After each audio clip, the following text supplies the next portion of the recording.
Hello નમસ્કાર મિત્રો, આપણી યુટ્યુબ ચેનલ ગુજરાત જીકે ગુરુ પર હું પંકજ કંજારિયા તમારું હાર્દિક સ્વાગત કરું છું. મિત્રો, આજ રોજ ફોરેસ્ટ ગાર્ડનું પેપર લેવામાં આવ્યું. તારીખ 19/2/2024ના રોજ શિફ્ટ નંબર 1 સવારે 9થી 11 વાગ્યાના સમયમાં પ્રથમ શિફ્ટનું પેપર લેવામાં આવ્યું. તો આ શિફ્ટની અંદર કેવા પ્રશ્નો પૂછાયા, કયા ટોપિકમાંથી પ્રશ્નો પૂછાયા, કેવા પ્રશ્નો પૂછાયા અને આ જે પ્રશ્નો જે છે આપણે વિદ્યાર્થીઓએ મોકલેલા છે, જેમને યાદ રહ્યા છે, એના સ્મૃતિ આધારિત જે આપણને મોકલ્યા જે છે, તો એના આધારે આપણે આ વિડીયો બનાવવાની કોશિશ કરી છે, જેથી કરીને તમને ખ્યાલ આવે કે કેવા ટોપિકમાંથી પ્રશ્નો પૂછાય છે અને કયા પ્રશ્નો પૂછાય છે. ઓકે, તો ચાલો શરૂઆત કરી. અને વિડીયો શરૂ કરતાં પહેલાં ચેનલ પર નવા ચેનલને સબસ્ક્રાઈબ કરી લો. વિડીયો સારો લાગે તો લાઇક કરો, તમારા મિત્રો જોડે શેર કરો. તમારો કોઈ ડાઉટ હોય તો કમેન્ટની અંદર જરૂર બતાવો. તો સૌપ્રથમ આપણે જોઈએ તો કેવા પ્રશ્નો પૂછાણા. તો ગુજરાત રાજ્ય કઈ માછલીને સ્ટેટ ફિશ જાહેર કરી છે? ગુજરાત રાજ્યએ કઈ માછલીને સ્ટેટ ફિશનો દરજ્જો આપ્યો, સ્ટેટ ફિશ તરીકે જાહેર કરી છે ગુજરાત રાજ્યની માછલી? તો એનો એક આવો પ્રશ્ન હતો આજની આ શિફ્ટ નંબર 1ની અંદર. પછી એવો કંઈક પ્રશ્ન હતો કે ધોલ માછલીને કયા રાજ્યએ સ્ટેટ ફિશ જાહેર કરી છે? ધોલ માછલીને કયા રાજ્યએ સ્ટેટ ફિશ જાહેર કરી છે? એક પ્રશ્ન આવો પૂછ્યો હતો. પછી ગાગા પક્ષી અભયારણ્ય છે, ગાગા અભયારણ્ય જે છે, ઓકે, તો આ ગાગા અભયારણ્યની સ્થાપના કયા વર્ષમાં થઈ હતી?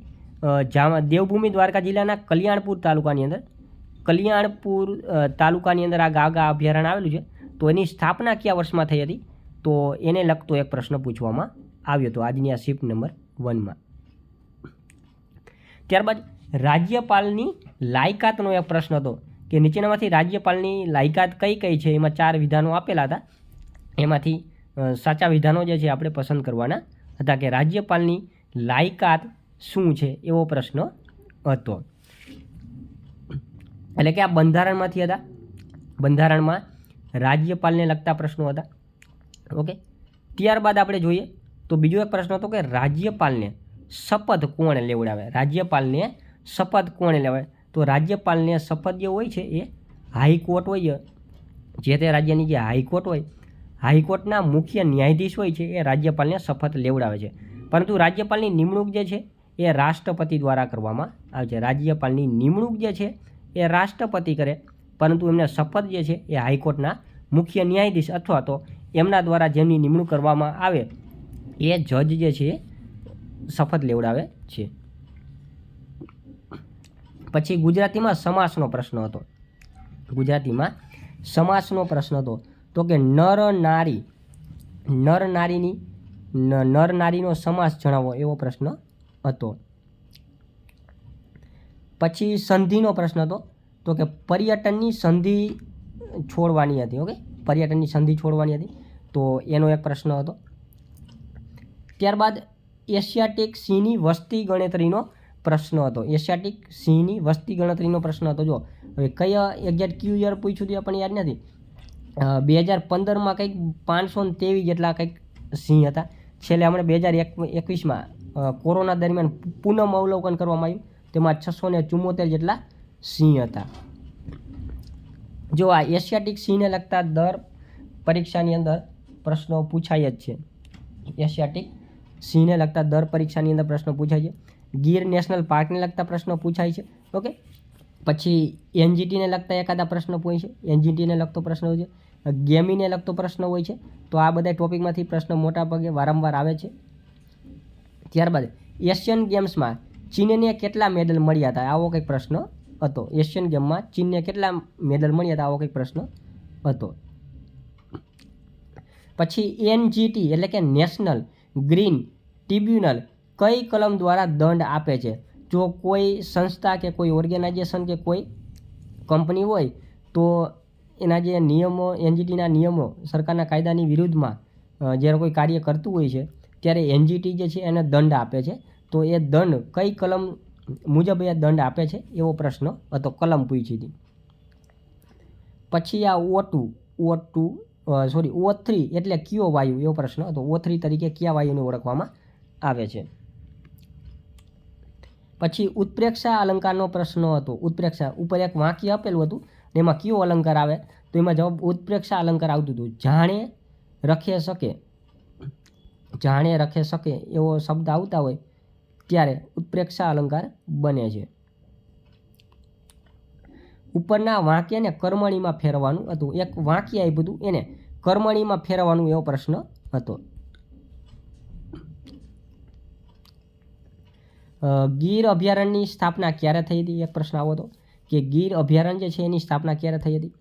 આગળ પણ ઘણીવાર પ્રશ્ન પૂછાઈ ચૂકેલા છે. ત્યારબાદ વાસંદા નેશનલ પાર્કની સ્થાપના ક્યારે થઈ હતી? એના પણ પ્રશ્ન જો અભયારણ્યમાંથી એકાદ બે ક્વેશ્ચન તો દર વખતે આવે જ છે અભયારણ્યમાંથી. ત્યારબાદ નીચેનામાંથી કઈ ગુજરાતની વેટલેન્ડ સાઇટ છે?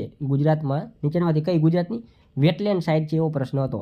ઓકે, હવે કયા વિધાન હતા આપણને એક્ઝેક્ટ યાદ નથી, પરંતુ આપણું જે નળ સરોવર જે છે એ વેટલેન્ડ સાઇટમાં છે. ઓકે, પછી જો 9 તો 729 તો 11 તો શું થાય? તો જો આ 9નો ઘન હતો અહીંયા, 9નો ઘન, તો અહીંયા 11નો ઘન કરો ને જે જવાબ આવે એ અહીંયા આવશે. ઓકે, ત્યારબાદ રણજીત સાગર ડેમ કઈ નદી ઉપર આવેલો છે એવો પ્રશ્ન હતો. જે જામનગરમાં રણજીત સાગર ડેમ છે તો એનો પ્રશ્ન હતો કે રણજીત સાગર ડેમ કઈ નદી ઉપર આવેલો છે. ત્યારબાદ ગુજરાતમાં મહિલા સાક્ષરતાનો દર કેટલો છે એનો પ્રશ્ન હતો. ગુજરાતની અંદર મહિલા સાક્ષરતાનો દર કેટલો છે એનો પ્રશ્ન હતો. પછી ગાંધીજીને લગતો પ્રશ્ન હતો. ગાંધીજી વિશે એક પ્રશ્ન પૂછ્યો હતો. ઓકે, ગાંધીજીના સત્યાગ્રહને લગતો હશે એકાદો પ્રશ્ન. ત્યારબાદ સરદાર પટેલને લગતો એક પ્રશ્ન પૂછ્યો હતો. સરદાર પટેલને લગતો એક પ્રશ્ન પૂછ્યો હતો. ગાંધીજીને લગતો પ્રશ્ન પૂછ્યો હતો ઇતિહાસમાંથી. ઓકે, ત્યારબાદ સસ્ટેનેબલ ગોલને લગતા પ્રશ્નો હતા. 2030 સુધી આપણે 17 જેટલા સસ્ટેનેબલ ગોલ જે છે આપણે નક્કી કરેલા છે. ઓકે, નીચેનામાંથી 200 સેમી વરસાદ કયા જંગલોમાં પડે છે એવો પ્રશ્ન હતો. 4 ઓપ્શન આપ્યા હતા, એમાં અલગ અલગ જંગલોના નામ હતા, એમાં વિસ્તારના નામ હતા અથવા તો જંગલના નામ હતા, વિસ્તારના હશે કદાચ.